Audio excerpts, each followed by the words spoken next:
Shalom Bapak Ibu Saudara yang dikasihi oleh Tuhan, berjumpa kembali dalam program Renungan Keluarga Kristen. Kita mengucap syukur untuk segala pertolongannya.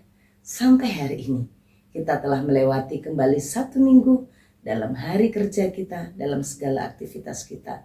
Dan Tuhan menolong kita memasuki akhir pekan ini. Mari sebelum kita merenungkan firman-Nya, kita berdoa.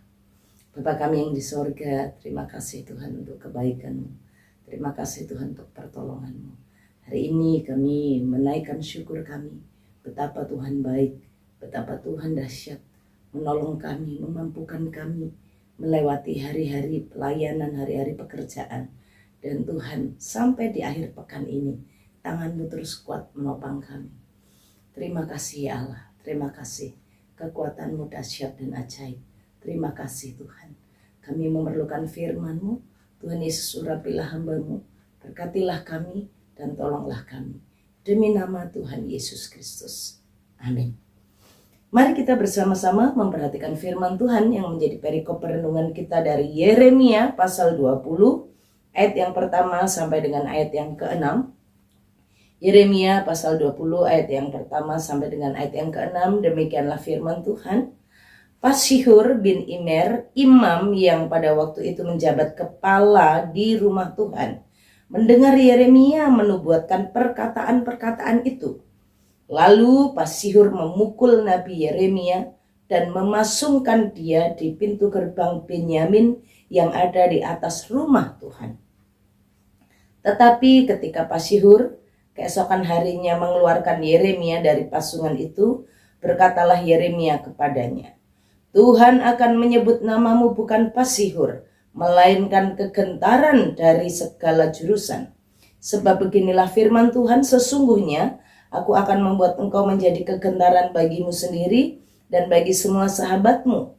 Mereka akan rebah mati oleh pedang musuhnya di depan matamu sendiri, dan seluruh Yehuda akan kuserahkan ke dalam tangan Raja Babel yang akan mengangkut mereka ke dalam pembuangan ke Babel dan memukul mati mereka dengan pedang.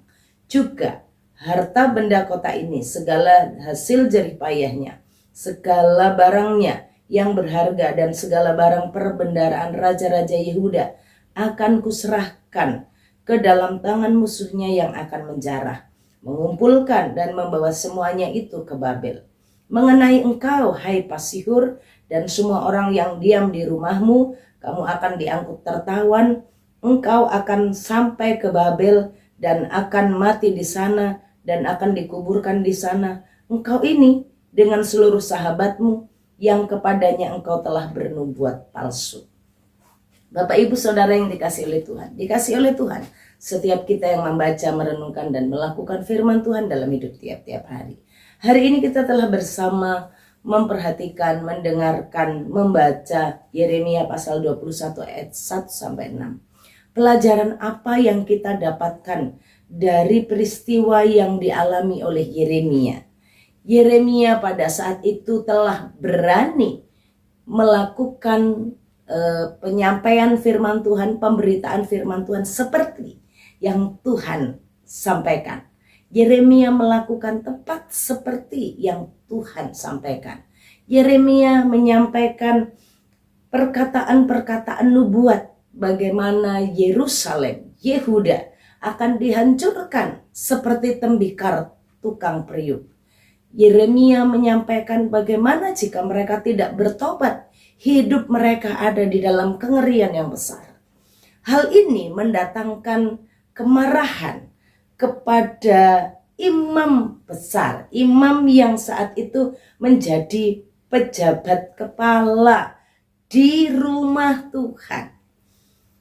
Dan bagaimana akhirnya Yeremia dipukul, Yeremia dipasung semalaman pada waktu itu. Di mana dia dipasung?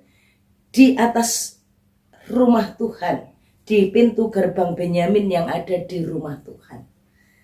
Yang melakukannya, yang memukul Yeremia adalah kepala rumah Tuhan. Dia dipasung, dia dipukul di situ dan dia dipenjara di situ.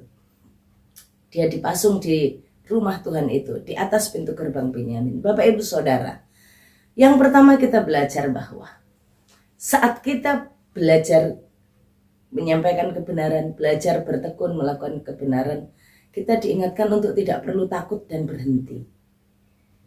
Memang orang yang hidup di dalam kebenaran itu ada saja yang tidak suka. Bahkan mungkin orang yang kalau di dalam bagian ini adalah pejabat ya, kepala rumah Tuhan. Bisa saja ada pejabat-pejabat rohani yang tidak senang dengan kita.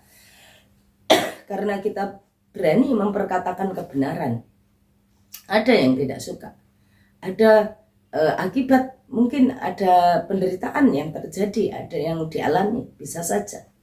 Tapi hal ini hendaklah terus meneguhkan bagaimana kita tidak meninggalkan kebenaran itu. Bukan melakukan kebenaran bukan karena tidak dibenci, atau berhenti melakukan kebenaran karena dibenci, tidak. Kita harus tetap teguh, tetap setia, tetap tekun hidup di dalam kebenaran itu. Kita juga harus mengajarkan kepada anak-anak kita bagaimana harus tetap setia dan tekun melakukan kebenaran firman dalam hidup tiap-tiap hari. Memperkatakan kebenaran itu dibenci orang, iya nggak apa-apa. Kita harus terus melatih anak kita untuk berdiri dalam kebenaran dan memperkatakan kebenaran, supaya itu terus kuat di dalam hati anak-anak kita. Kalau mendengarkan anak-anak kita menyampaikan kebenaran, Bapak Ibu Saudara, biarkan mereka terus belajar memperkatakan kebenaran itu. Kadang-kadang ya, orang tua ditegur oleh anak-anak, dinasihati oleh anak-anak, karena anak-anak mendengarkan firman dan mereka melakukannya. Apa yang orang tua lakukan? Apakah seperti pasihur yang akan memukul? Anak-anak harus tetap kuat. Anak-anak harus tetap hidup dalam kebenaran. Karena mungkin saja ada pasihur-pasihur di sekitar kita. Tapi kita akan tetap harus melakukan kebenaran itu. Yang kedua, kita belajar untuk menjadi anak Tuhan yang berani itu dari Yeremia. Yeremia itu dipukul, disakiti dengan alat yang terbuat dari kayu. Yeremia dipukul dan dibelenggu di situ. Dipermalukan. Tapi bagaimana sesudah Yeremia lepas, Yeremia tidak takut kepada pasihur, bahkan Yeremia menyampaikan dengan tegas, dengan jelas siapa pasihur dan apa yang akan terjadi kepadanya. Yeremia menyampaikan nubuat apa yang akan terjadi dalam kehidupan pasihur bersama dengan keluarganya, orang-orang dekatnya, sahabat-sahabatnya, orang-orang yang ada di rumahnya. Mereka semuanya akan dihukum, ditawan ke Babel. Penganiayaan, penderitaan yang dialami oleh Yeremia tidak menghentikan Yeremia menyampaikan kebenaran, tapi justru Yeremia berani. Yeremia tidak takut. Sekalipun dia sudah dipukul, dibelenggu, waktu dia dilepaskan, dia nggak tutup mulutnya, dia nggak diem. Karena Tuhan beritahu dia apa yang harus dia sampaikan, dia tetap menyampaikan itu. Bapak Ibu Saudara, yang ketiga pelajaran kita adalah, mari kita bersama-sama dari bagian ini belajar melihat bagaimana Allah menjadi pembela dan pertolongan. Saat Yeremia dipukul, saat Yeremia dibelenggu oleh pasihur di atas pintu gerbang Benyamin di dalam rumah Tuhan, Allah melihat apa yang dilakukan oleh pasihur. Dan Allah akan menindak apa yang dilakukan oleh pasihur itu. Sekalipun dia pelayan Tuhan atau dia pejabat di rumah Tuhan, tapi saat dia melakukan ketidakbenaran, dia berusaha membungkam kebenaran itu. Kita melihat bagaimana Allah membela. Allah langsung memberitahukan bahwa engkau bukan lagi pasihur. Tuhan akan menyebut namamu bukan pasihur, melainkan kegentaran. Dari segala jurusan, kegentaran ini penghinaan ya, akhirnya menimbulkan orang tuh sampai gemetar karena takutnya, karena ngeri. Dulunya pasihur ini adalah tokoh religius yang ada di rumah Tuhan. Tapi begitu dia melakukan kejahatan kepada Yeremia, yang adalah pelayan Tuhan, hamba Tuhan, yang menyampaikan suara Tuhan, Tuhan bertindak kepada pasihur. Tuhan dengan jelas berkata, engkau akan menjadi kegentaran. Engkau, seisi rumahmu, teman-temanmu, sahabat-sahabatmu, orang-orang dekatmu, semuanya akan dibawa ke Babel. Semua akan ditawan, semua akan mengalami penderitaan. Perhatikan, secara personal nama Pasihur disebut oleh Tuhan, yang akan mengalami, akan menjalani tawanan penghukuman ke Babel.